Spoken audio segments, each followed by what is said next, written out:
Di dalam nama Tuhan Yesus kita akan lanjutkan pembahasan kita pada siang hari ini. Kembali kita akan bersama-sama, kita akan melanjutkan tentang barometer pertumbuhan rohani ini. Perkara yang kedua yang menjadi sebuah ukuran dalam kehidupan kita sebagai anak-anak Tuhan, apakah kita tahu kita bertumbuh secara rohani atau tidak, yaitu berkaitan dengan kerinduan kita untuk mengenal kebenaran firman Tuhan. Bapak Ibu serta saudari, kita tahu di saat pandemi ini banyak sekali orang sangat memperhatikan kesehatan, sangat peduli dengan kesehatan. Sehingga apa yang terjadi di saat pandemi ini, banyak orang yang mengkonsumsi vitamin lah, multivitamin lah, minyak ikan lah, dan lain sebagainya. Kenapa? Karena mereka berpikir kalau tubuh mereka sehat, imun mereka baik, sekalipun ya satu waktu mungkin kita terinfeksi oleh virus COVID itu, kita masih bisa bertahan. Dan kalau kita melihat dan memperhatikan, tren untuk hidup sehat saat sekarang ini adalah menjadi sebuah tren yang banyak dilakukan oleh masyarakat. Ya, berapa banyak orang yang sekarang jadi vegan, jadi vegetarian. Banyak sekali orang-orang yang mungkin sudah peduli, oh ini makanan yang kurang sehat, kita jauhi junk food dan lain sebagainya. Nah, mari kita bersama-sama kita merenungkan. Setiap manusia sangat memperhatikan makanan yang mereka konsumsi. Setiap manusia berpikir makanan yang mereka bisa konsumsi, yang mereka bisa makan, itu akan membuat tubuh mereka sehat, tubuh mereka kuat. Sehingga mereka sangat memperhatikan asupan makanan yang mungkin mereka akan telan atau makan setiap hari. Tapi sekarang yang menjadi pertanyaannya, bagaimana dengan kehidupan rohani kita sebagai anak-anak Tuhan? Berapa banyak di antara kita bisa tahan berpuasa? Ya, saya puasa 1 hari 1 malam masih oke, masih bisa bertahan. Tapi kalau misal kita berpuasa sampai 2 hari, 2 malam, 3 hari, 3 malam, saya kira itu adalah sesuatu yang menjadi masalah serius. Tapi sekarang kita bersama-sama memperhatikan kehidupan banyak orang Kristen. Ya, berapa banyak di antara kita puasa rohani dan tidak makan makanan rohani? Kita tahu firman Tuhan adalah makanan rohani untuk kita. Tuhan Yesus mengatakan di dalam Matius pasal yang keempat ayat yang keempat, Lukas pasal 4 ayat yang keempat, bahwa manusia tidak hidup dari roti saja, tapi manusia itu hidup dari firman yang diucapkan oleh Tuhan. Bapak Ibu serta saudari, berapa banyak di antara kita puasa dan tidak makan makanan rohani? Ada banyak di antara kita hanya makan makanan rohani kalau ke gereja. Jadi karena pendetanya buka Alkitab, ya saya buka Alkitab. Pendetanya suruh baca Alkitab, saya baca Alkitab. Kalau tidak kebaktian, mungkin ada banyak di antara kita yang punya Alkitab itu macam-macam. Ada King James lah, Revised International Standard lah, ada terjemahan yang lain. Semua jadi pajangan. Tidak pernah kita baca. Bapak Ibu, mari kita bersama-sama kita merenungkan. Kalau seseorang ingin tubuhnya sehat, mereka perlu makanan sehat. Kalau seseorang ingin bertumbuh, sudah bang tentu pengaruh makanan itu adalah sesuatu yang sangat besar. Demikian pula dalam kehidupan rohani kita sebagai orang-orang percaya, kalau hidup rohani kita ingin kuat, hidup rohani kita mau bertumbuh, hal yang sangat penting yang tidak boleh diabaikan adalah asupan rohani yang kita makan setiap hari, yaitu firman, kebenaran yang kita terima. Kita lihat di dalam 2 Petrus pasal yang kedua ayat yang kedua. 2 Petrus pasal yang kedua ayat yang kedua.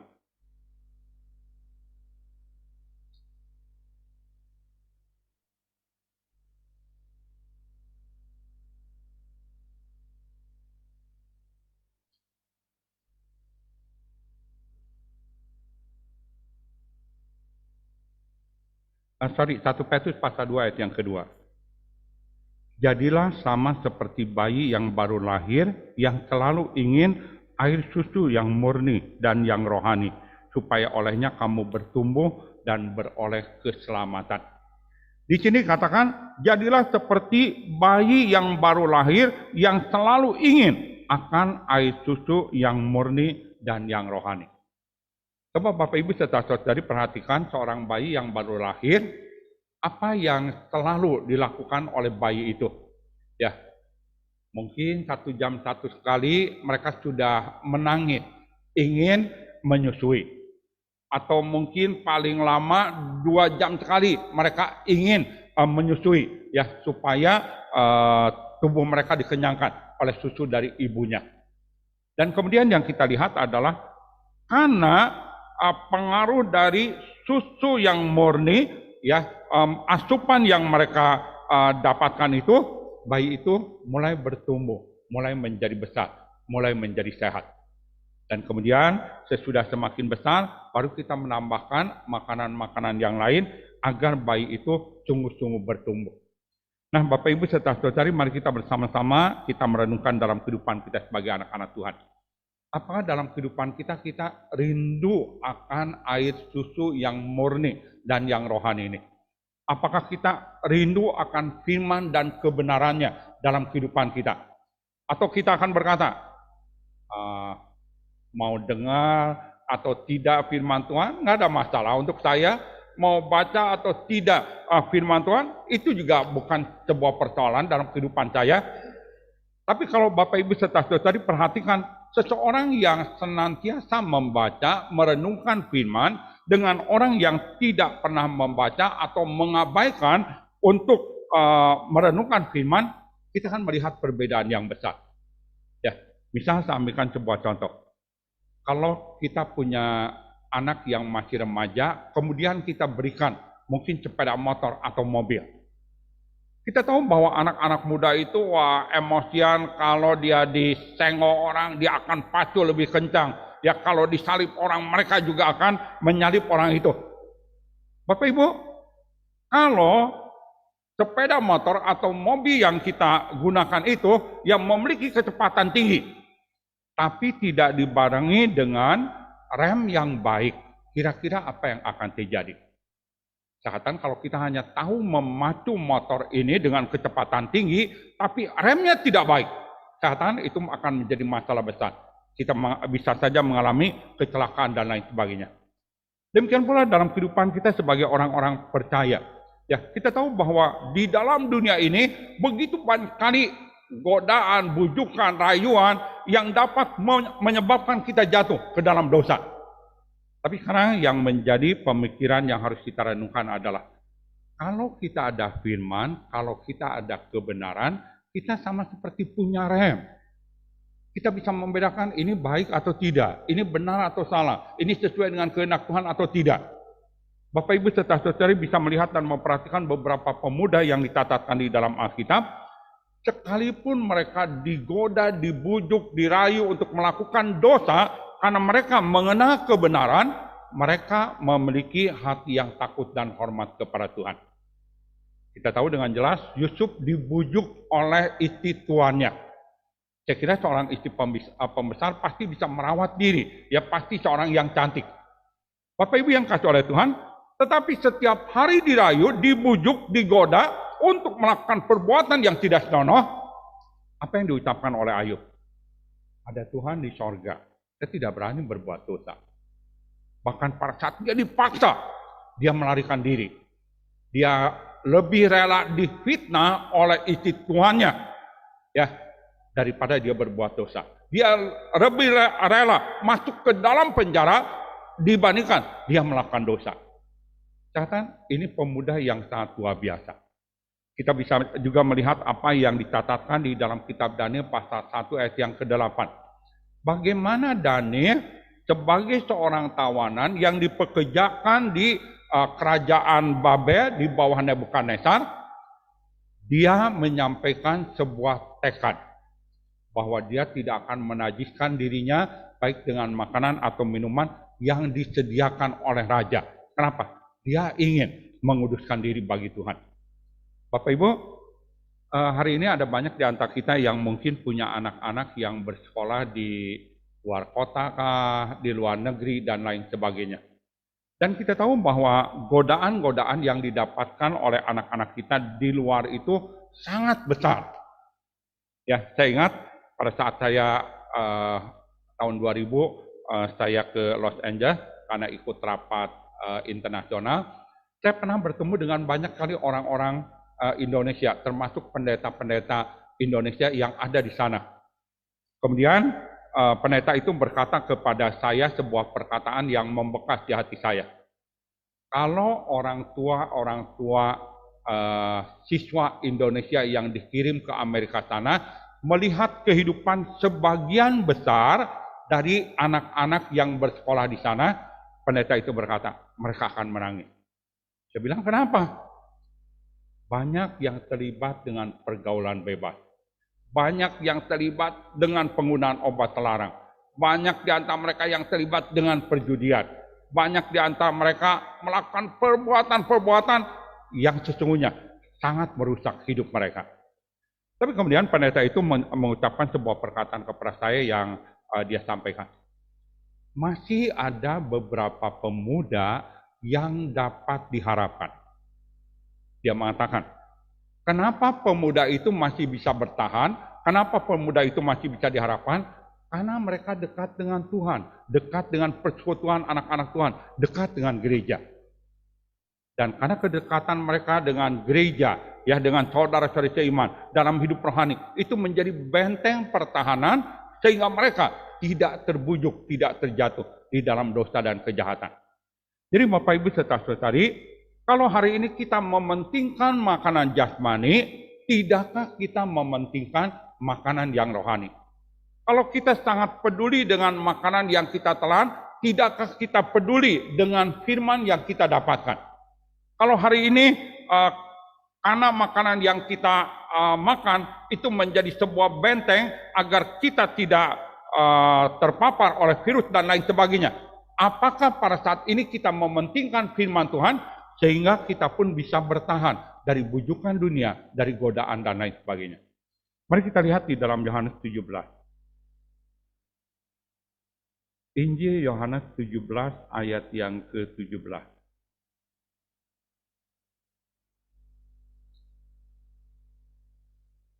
Kuduskanlah mereka dalam kebenaran, firman-Mu adalah kebenaran.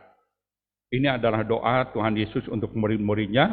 Dia berkata, kuduskanlah mereka dalam kebenaran, firman-Mu adalah kebenaran. Bapak Ibu saudara-saudari, kita tahu dengan jelas Rasul Paulus menyampaikan kita ini sedang dalam peperangan yang rohani. Ada senjata-senjata rohani yang harus kita lengkapi dalam kehidupan kita. Salah satunya adalah ketopong keselamatan dan pedang roh, yaitu firman Allah. Ya, ketopong keselamatan adalah firman Allah. Kemudian pedang roh juga adalah firman Allah. Kenapa firman Allah menjadi seperti ketopong keselamatan dan pedang roh? Kita tahu bahwa dalam peperangan pada masa lalu, perang biasanya mempergunakan panah, mempergunakan lembing, mempergunakan pedang. Ya, dalam peperangan itu yang sangat penting adalah menjaga kepalanya. Sehingga mereka membuat topi yang terbuat dari logam atau besi untuk melindungi kepala. Di satu sisi yang lain, pada saat mereka berperang, mereka perlu pedang. Pedang bukan hanya untuk membela diri, pedang pun untuk menyerang musuh. Dan firman Tuhan mengatakan, ketopong keselamatan dan pedang roh adalah firman Allah. Nah, Bapak Ibu saudara-saudari, saya akan mengajak kita akan merenungkan perkataan dari Rasul Paulus ini. Kenapa ya firman Allah itu seperti ketopong? Kita tahu yang kita lihat, yang kita dengar setiap hari mempengaruhi pikiran kita. Kemudian sesudah apa yang mempengaruhi pikiran kita itu akan mempengaruhi hati kita. Kemudian mempengaruhi tindakan dan perbuatan kita. Bapak Ibu saudara-saudari, apa sih yang kita lihat sekarang ini? Ya, mungkin televisi Indonesia masih banyak blur-blurnya. Orang pakai pakaian renang di blur, nggak kelihatan apa-apa. Ya, orang yang mungkin agak pakaian terbuka di blur, nggak kelihatan apa-apa. Mungkin kita menonton film-film Indonesia aman. Tapi coba kita lihat dan perhatikan anak-anak kita, remaja-remaja yang sekarang terhubung dengan internet. Kita tahu dengan jelas, apapun bisa didapatkan di internet. Apapun bisa dilihat di internet. Bapak Ibu serta saudari, mari kita bersama-sama kita menentukan. Apa yang kita lihat, apa yang kita dengar, itu akan terus mempengaruhi pikiran kita, hati kita. Dan kemudian sesudah mempengaruhi hati dan pikiran kita, itu akan mempengaruhi tindakan kita. Bagaimana kita mencegahnya? Firman Tuhan mengatakan di dalam Filipi pasal 4 ayat yang ke-8. Segala yang manis, segala yang mulia, segala yang suci, pikirkan semuanya itu. Bapak Ibu, firman Tuhan itu sama seperti ketopong yang membentengi kita.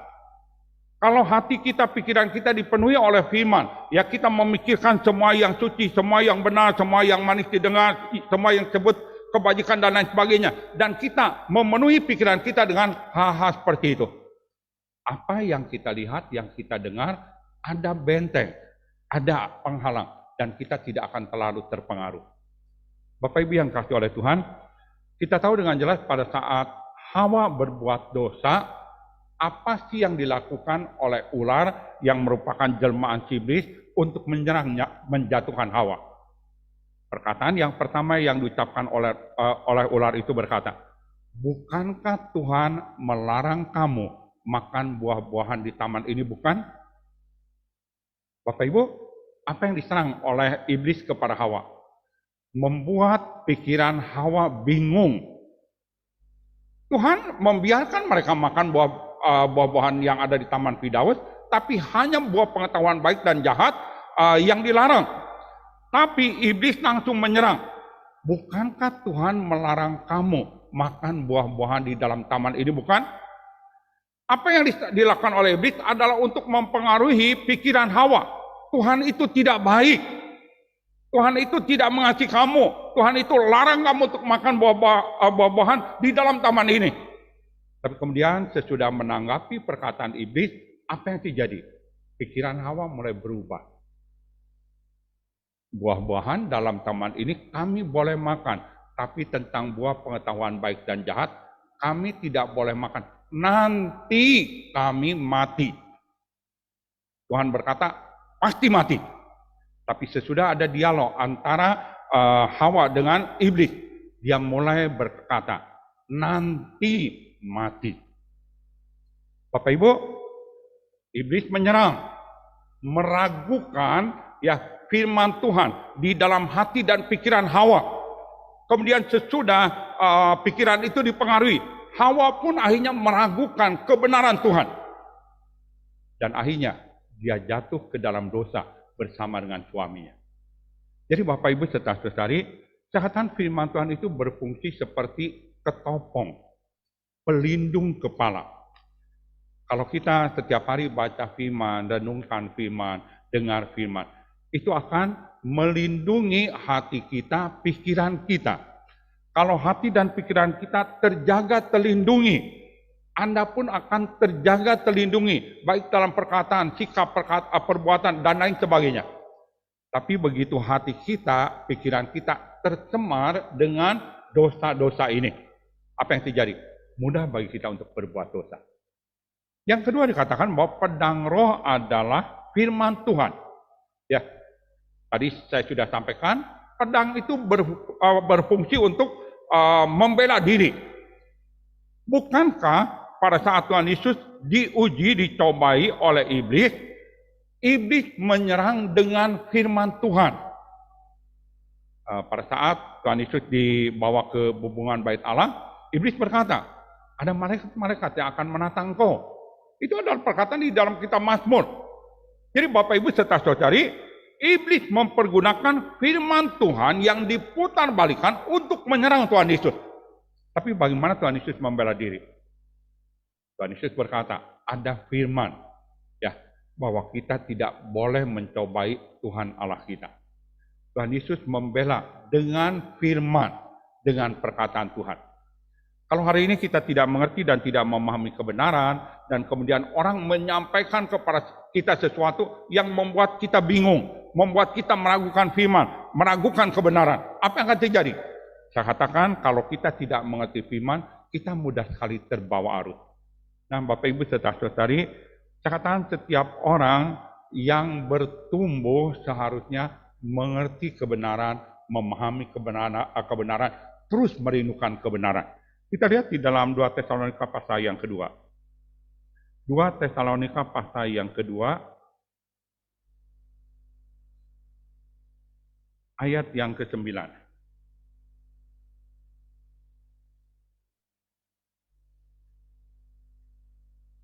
Kedatangan si pendurhaka itu adalah pekerjaan iblis dan akan disertai rupa-rupa perbuatan ajaib, tanda-tanda dan mujizat-mujizat palsu. Dengan rupa-rupa tipu daya jahat terhadap orang-orang yang harus binasa karena mereka tidak menerima dan mengasihi kebenaran yang dapat menyelamatkan mereka. Itulah sebabnya Allah mendatangkan kesesatan atas mereka yang menyebabkan mereka percaya akan dusta, supaya dihukum semua orang yang tidak percaya akan kebenaran dan yang suka akan kejahatan. Bapak Ibu saudara-saudari, apa yang menarik banyak orang untuk datang ke gereja? Ya, daya tarik yang paling utama yang membuat seseorang berkata, saya mau datang ke gereja percaya Tuhan. Yaitu masalah apa? Mujizat. Oh, kalau mereka sakit, mereka mengalami keadaan yang terpuruk, tidak ada jalan keluar, tidak ada penyelesaian, mereka berpikir, kalau saya percaya Tuhan, Tuhan melakukan mujizat, maka saya bisa ditolong. Sehingga daya tarik yang paling besar untuk seseorang datang, misal dalam acara KKR dan lain sebagainya, adalah untuk mengalami mujizat. Tapi saya ingin menyampaikan kepada Bapak Ibu saudara-saudari, mujizat tidak selalu berasal dari Tuhan. Mujizat bisa juga dilakukan oleh si jahat. Mujizat belum tentu mendekatkan kita kepada Tuhan. Bisa saja mujizat justru menjauhkan diri kita daripada Tuhan. Bapak Ibu saudara-saudari, apa yang katakan di dalam ayat 10? Dengan rupa-rupa tipu daya jahat terhadap orang-orang yang harus binasa, karena mereka tidak menerima dan mengasihi kebenaran yang dapat menyelamatkan mereka. Mujizat itu tidak menyelamatkan. Sekalipun itu mungkin menyatakan kemuliaan Tuhan, Tuhan mau menolong seseorang dan lain sebagainya. Tapi mujizat tidak menyelamatkan. Apa yang bisa menyelamatkan saya dan Anda? Menerima, mengasihi kebenaran. Itu yang menyelamatkan kita. Kemudian dalam ayat 11 mengatakan, itulah sebabnya Allah mendatangkan kesesatan atas mereka yang menyebabkan mereka percaya akan dusta. Kalau orang hanya berbicara tentang mujizat, berbicara tentang kuasa Tuhan, tapi mereka tidak menyampaikan firman, tidak menyampaikan kebenaran, memimpin orang pada kehendak Tuhan. Sesungguhnya mereka percaya akan dusta. Kita tahu bapak dari segala pendusta adalah si jahat, si iblis. Ya, kalau kita menolak kebenaran, menolak firman, kita percaya akan dusta, percaya akan kebohongan. Ayat 12 mengatakan, supaya dihukum semua orang yang tidak percaya akan kebenaran, yang suka akan kejahatan. Kalau kita tidak menerima kebenaran, kita tidak mengasihi kebenaran, disingkatan, kita suka akan kejahatan. Jadi Bapak Ibu saudara-saudari, di dalam kehidupan kita sebagai orang-orang yang percaya, anak-anak Tuhan, kita harus hati-hati. Ya, jangan sampai kita berkata, oh, karena gereja anu ada mujizat, pendeta anu melakukan banyak mujizat, kemudian kita berkata, pasti mereka adalah orang-orang yang disertai dan diutus oleh Tuhan. Apakah demikian? Catatan tidak seperti itu, tidak sederhana seperti itu. Ya, yang paling penting yang harus kita pahami adalah apakah mereka mengasihi dan menerima kebenaran. Apakah mereka menyampaikan firman kebenaran yang menuntun orang pada keselamatan? Atau justru melalui mujizat yang mereka lakukan, mereka semakin jauh dari kebenaran, menyimpang dari kebenaran, dan akhirnya mereka kehilangan keselamatan. Bapak Ibu yang kasih oleh Tuhan, kenapa seseorang yang bertumbuh secara rohani harus memiliki kerinduan yang besar akan kebenaran firman Tuhan? Kita tahu firman Tuhan itu begitu banyak manfaatnya untuk kita. Kita lihat di dalam 2 Timotius pasal 3. 2 Timotius pasal yang ketiga.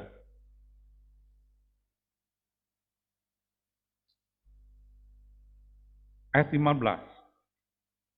Ingatlah juga bahwa dari kecil engkau sudah mengenal kitab suci yang dapat memberi hikmat kepadamu dan menuntun engkau kepada keselamatan oleh iman kepada Kristus Yesus.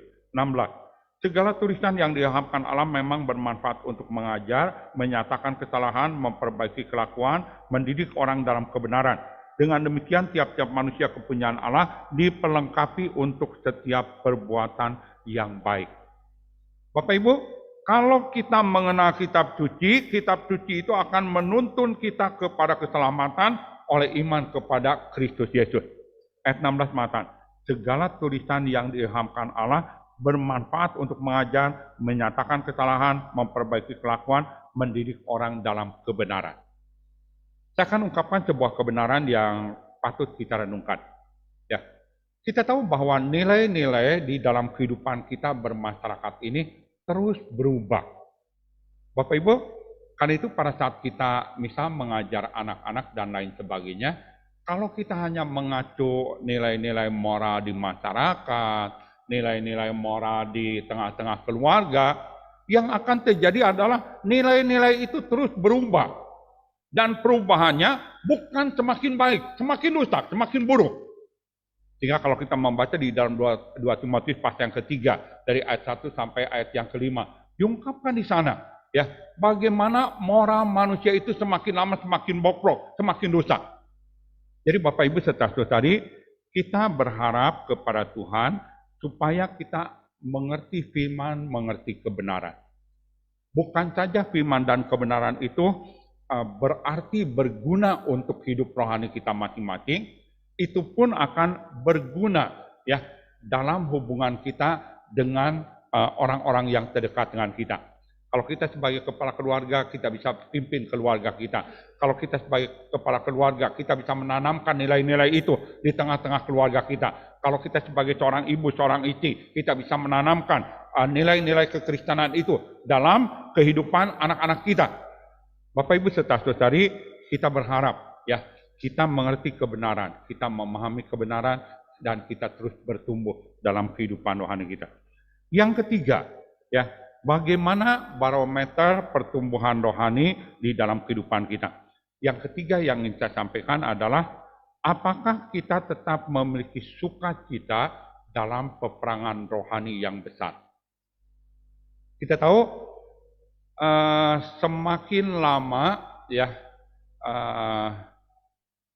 kita tinggal di dalam dunia ini, apalagi kita yang tinggal di Indonesia sekarang ini, keadaan aman untuk kita beribadah dan menyembah kepada Tuhan itu tidak akan selalu kita bisa dapatkan. Kita tahu saat sekarang ini, orang ngomong sedikit, udah ngomong penistaan agama. Orang berbuat sedikit, kemudian orang menuduh orang itu menista agama lain dan lain sebagainya. Bapak Ibu saudara-saudari, jangan kata ya kita mungkin mau berdebat, kemudian memperkatakan tentang kebenaran, bahkan untuk membela diri pun kita bisa dihukum untuk hal-hal seperti itu. Misal kalau Bapak Ibu memperhatikan apa yang terjadi kepada seorang murtadin bernama MKC, ya, karena dia menyampaikan kepercayaan dia, iman dia, kemudian apa yang terjadi? Dia ditangkap. Begitu ditangkap, di penjara, wah dia dipukuli, dilumuri dengan tinja. Bahkan pada saat dia diadili, dia dihukum dengan hukuman 10 tahun penjara. Nah, mari kita bersama-sama kita merenungkan. Mungkin ya ada satu waktu kita akan sulit untuk beribadah, sulit untuk menyembah kepada Tuhan, sulit untuk datang ke gereja. Bapak Ibu saudara-saudari, kalau kita menghadapi situasi dan keadaan seperti itu, apa yang kita lakukan? sikap seperti apa yang kita miliki. Apakah Anda kemudian menjadi gentar, Anda menjadi takut, Anda kemudian berkata, ya udah saya tidak perlu datang ke gereja, saya tidak perlu beribadah kepada Tuhan, saya tidak perlu berdoa lagi, saya tidak perlu menyembah kepada Tuhan lagi. Apakah itu yang kita akan lakukan? Saya pernah mendengar kesaksian tentang apa yang terjadi kepada jemaat kita berapa puluh tahun yang lalu di Cungkuo Daratan, ya di Cina Daratan sana. Berapa banyak di antara saudara-saudara seiman kita, pemimpin-pemimpin gereja pada saat itu yang dibutakan matanya, yang dipenggal kakinya, yang dipenggal kepalanya, dipenjarakan dan lain sebagainya. Sangat banyak. Tapi apa yang terjadi? Justru penganiayaan yang terjadi kepada banyak orang-orang Kristen yang ada pada saat itu. Akhirnya menimbulkan kegerakan yang besar dan kemudian kita melihat sesudah keadaan bebas, gereja bertumbuh, gereja berkembang, sangat luar biasa. Saya pernah melihat di internet itu apa yang terjadi di Aceh. Ya kita tahu bahwa begitu banyak kali kekerasan yang dilakukan, terutama oleh orang-orang yang di luar daripada agama mereka. Tapi Bapak Ibu saudara-saudari, apa yang kita lihat? Banyak orang yang akhirnya justru berbalik mengenal Yesus, mengenal keselamatan. Nah, saya ingin mengajak bersama-sama untuk merenungkan. Kalau situasi seperti yang digambarkan oleh Alkitab akan terjadi, di mana ada aniaya, di mana ada kekerasan, ya, yang membuat kita sebagai orang-orang Kristen sulit untuk beribadah, sulit untuk menyembah Tuhan, sulit untuk ke gereja. Sikap seperti apa yang kita miliki? Kita lihat di dalam Kisah Rasul pasal 5 ayat yang ke-41. Kisah Rasul pasal yang ke-5 ayat yang ke-41. Rasul-rasul itu meninggalkan sidang mahkamah agama dengan gembira karena mereka telah dianggap layak menderita penghinaan oleh karena nama Yesus. Bapak Ibu saudara-saudari, Petrus dan Yohanes karena memberitakan Injil mereka ditangkap. Sekalipun mereka ditekan, dilarang, mereka tetap berbicara di dalam nama Tuhan Yesus. Dan kemudian apa yang terjadi? Rasul-rasul mereka dianiaya dengan sangat keras. Dan mereka ditekan untuk tidak berbicara tentang nama Tuhan Yesus. Tapi apa yang dicatatkan di dalam ayat yang ke-41 ini? Rasul-rasul meninggalkan sidang mahkamah agama dengan gembira. Karena mereka telah dianggap layak menderita penghinaan oleh karena nama Yesus. Saya tidak tahu latar belakang Bapak Ibu serta saudari seperti apa. Latar belakang saya adalah lahir dari keluarga bukan Kristen, sehingga pada saat saya memutuskan untuk masuk menjadi orang Kristen itu sebuah masalah yang besar. Ya, saya pernah bersaksi para Bapak Ibu, bagaimana karena papi saya tidak suka dengan orang Kristen, ya papi saya tidak menyetujui kita anak-anaknya jadi Kristen, ya saya diusir dari rumah, saya harus pergi ke rumah saya, tinggal di sana beberapa lama. Dan kemudian papi saya juga pernah menyampaikan sebuah perkataan, ya kalau kamu mau jadi orang Kristen, sana cari makan di gereja, tidur di gereja, tinggal di gereja, jangan pulang ke rumah. Bapak Ibu saudara-saudari, apakah ada di antara Bapak Ibu saudara-saudari mengalami keadaan seperti itu? Dan kemudian bagaimana sikap kita menghadapi situasi seperti itu? Apakah kita akan berkata, ya udah, saya tidak mau percaya Tuhan lagi. Saya tidak mau lagi ikut Tuhan. Saya tidak mau lagi ke gereja. Daripada saya kena semprot, kena marah, kena pukul orang tua, ya sudah, saya memutuskan untuk meninggalkan Tuhan. Mungkin ada di antara kita yang suami mau ikut Tuhan, istri tidak mau ikut Tuhan. Atau istri mau ikut Tuhan, suami tidak ikut Tuhan. Dan kemudian bisa saja terjadi pertengkaran, kekerasan, karena iman kita kepada Tuhan. Dan di saat yang seperti itu, apakah kita memutuskan untuk tetap ikut Tuhan atau justru kita meninggalkan Tuhan? Bapak Ibu, iman seorang Kristen bisa dilihat bertumbuh atau tidak bukan di masa yang tenang. Orang Kristen bisa dilihat apakah sungguh-sungguh beriman atau tidak. Bukan di saat keadaan itu nyaman, keadaan itu baik, keadaan itu tidak ada masalah. Justru orang Kristen bisa dilihat apakah dia sungguh-sungguh percaya, sungguh-sungguh beriman, sungguh-sungguh setia, sungguh-sungguh mengikuti Tuhan. Kita bisa melihatnya saat mereka menghadapi kesusahan, saat mereka menghadapi kesulitan. Bapak Ibu, rasul-rasul diungkapkan dengan jelas, mereka justru bersuka cita karena mereka menganggap penghinaan atas nama Tuhan itu adalah sebuah kemuliaan bagi mereka. Mereka menanggapinya dengan sukacita, bukan menyalahkan, bukan susah hati, bukan bersedih. Sama seperti apa yang terjadi dengan Paulus dan Silas pada saat mereka di Filipi. Karena mereka mengusir roh tenung dari seorang perempuan, akhirnya mereka ditangkap, dipenjarakan. Tapi apa yang terjadi?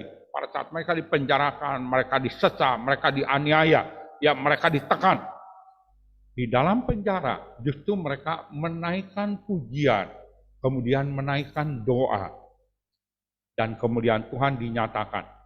Bapak Ibu saudara-saudari, kalau saya boleh menyampaikan kepada Bapak Ibu sesuatu yang sederhana. Ada banyak di antara kita yang sudah menikah.